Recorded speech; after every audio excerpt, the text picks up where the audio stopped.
both require skill. Like, I wouldn't say one was more skilled than the other.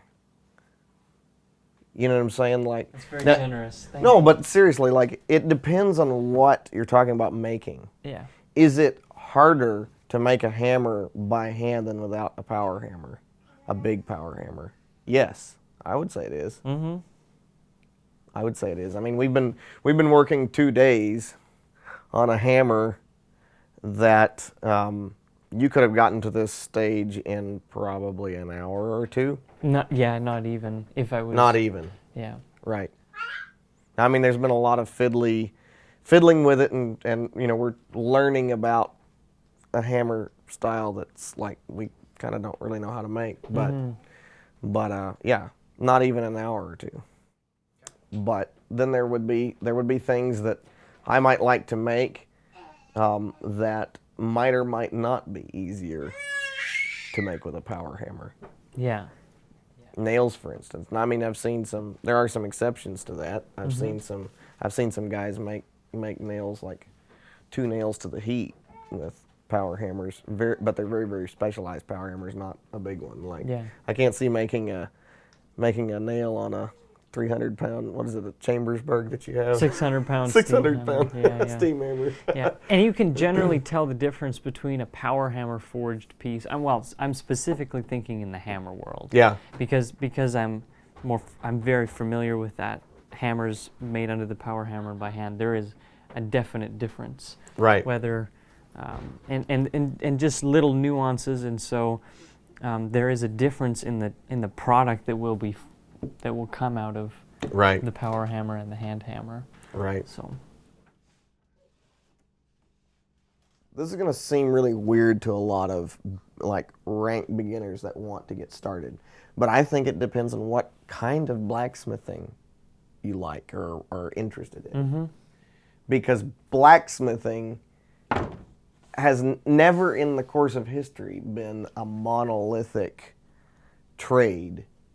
Like, there have been many general village blacksmiths in history that did a little bit of everything, but like, it's no one smith would do everything. So it depends on what, like, do you want to make hammers, or do you want to make strap hinges? Do you want to make knives, or do you want to make thumb latches? And that's probably the most divisive thing is if you want to make knives or do some kind of blacksmithing. Because if you want to go on a knife path, if you want a knife, then there's another avenue that you would take. Totally different. And you can be an amazing knife maker and a really sorry blacksmith when it comes to making other things. Yeah. Or you can be a decent blacksmith and not much of a knife maker. Yeah.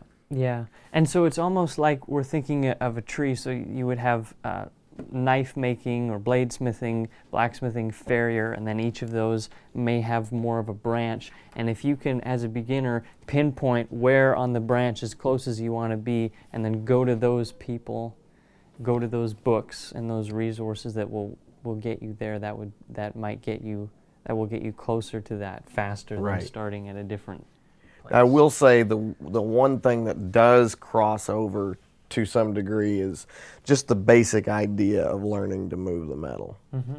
And so for anybody starting out, like my first piece of advice is always practice tons and tons and tons of it. Like, it does matter when recommending books and teachers and classes and whatever, like, it does matter like what kind of blacksmithing you're interested in. But it doesn't matter what kind of blacksmithing you're interested in as far as like just getting started practicing. Mm-hmm. And I just cannot stress enough how important I think it is to practice and learn to move metal and move it efficiently. And that, I think that would apply whether you're using a 600-pound steam hammer or a 2-pound ball peen. Everyone's first project is going to be an S-hook kind of a deal. Yeah.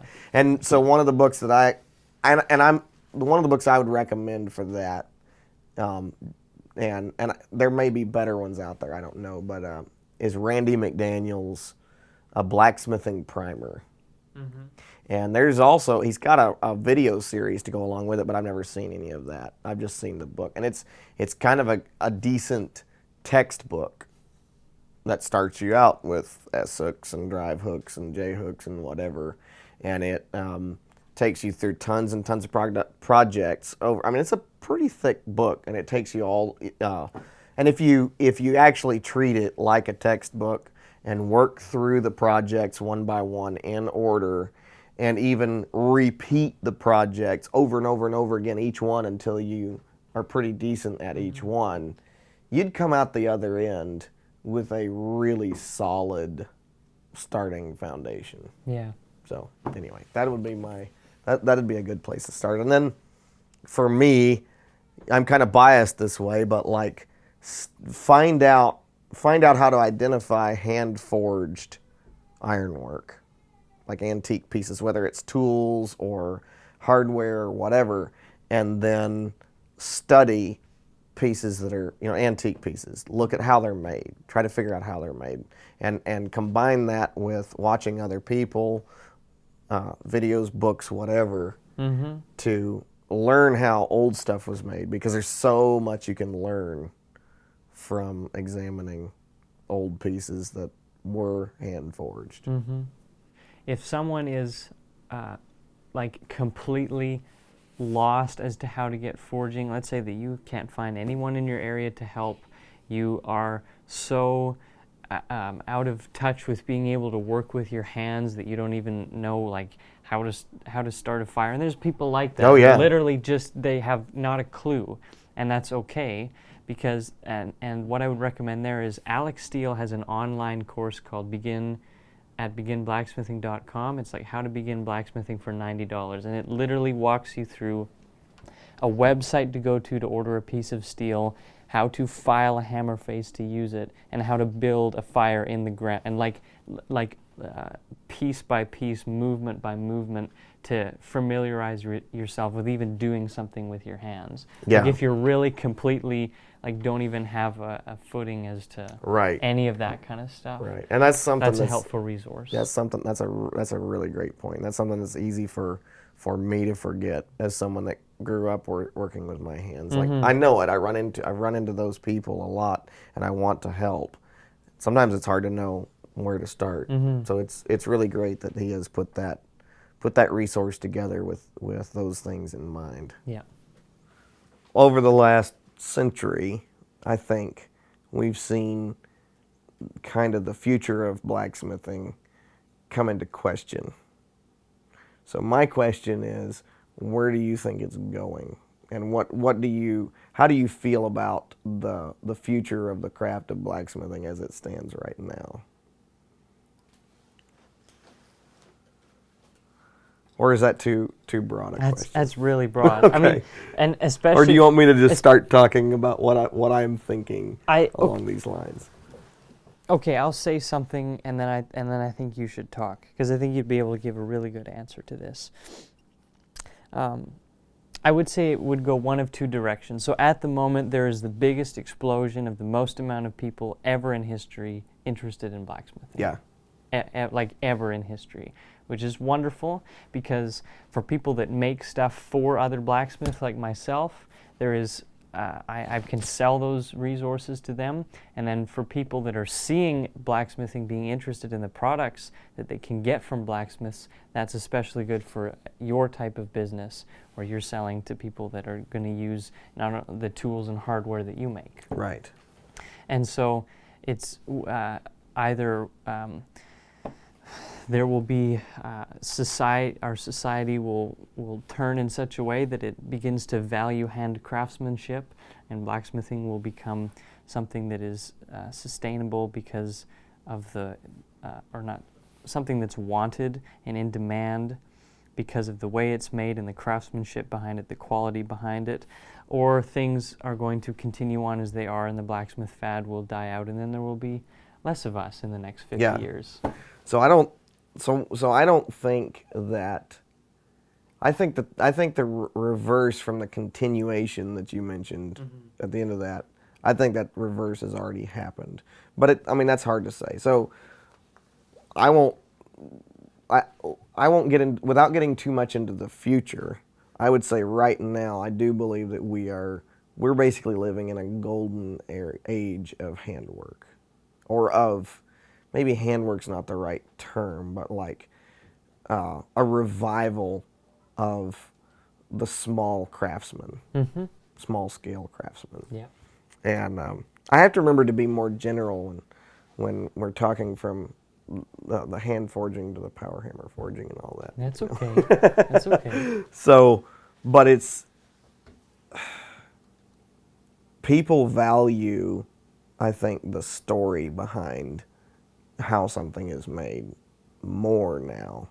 I think more people value it more than ever before in history, at least as far as we can tell. So for me, one of the big appeals of blacksmithing, for instance, is making things that are high quality and that will be around for a very, very long time to come.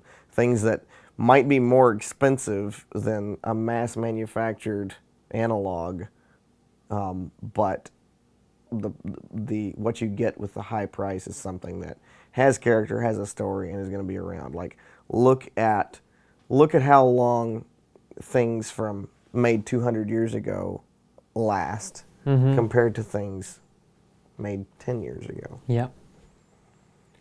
Yep. And it's an interesting thought to think that, you know, Ethan Harty hammers with the JR touch mark are going to be floating around this planet for a very long time. Yeah, that is quite something. And long after either one of us is still around, those hammers will be there. Yeah. And same, I hope, for some of the hardware and things that I've been able to make and all that. So the reason, like, you know, something that's bad that's around for a long time is bad. We're arguing that this is a good thing that's going to be around. And one of the ways that it's good is that, and this is very cliche, but I think that's because it's true, and I certainly do feel this way, is that the use of these pieces of ironwork in particular that we're making, but it could be a woodwork, piece of furniture or whatever, gives joy to the person every time they use it. Every time they pick up a hammer that might be hand forged, they look at it and they're driven to whatever they're going to use it for. And every time they walk into their house with a pair of strap hinges that you've made and they hear them squeak because they haven't oiled them, they think about them and just marvel at the craftsmanship that was behind them. And that is what stays around for a long time. And that would, you know, that's the goodness of it. yes, Is it, and yeah. and in a similar way, so I would argue that things that are forged are just generally better. You know, even a knife, a handmade knife, is just generally better than something that would be mass-produced nowadays. But even if things are done used in just that of nostalgia, you know, like one of our passions would be, one of the things that we would, you know, maybe crave to do would be drive around in an old truck, you know, instead of a modern vehicle. The modern vehicle has a more comfortable ride, a quieter ride, and better speakers, but for some reason we would love to drive around in a 1940s International truck, because there's something about it that gives us some joy when we do that. And so that is, and in the same way that someone might use, I don't want to say crude, because it's not all of the things that are not as useful as the things made nowadays, but even the crude nature of some of the things that a blacksmith would produce and that we would use does bring more joy than the more sophisticated things that we would have now. Well said. Anything else that you want to say?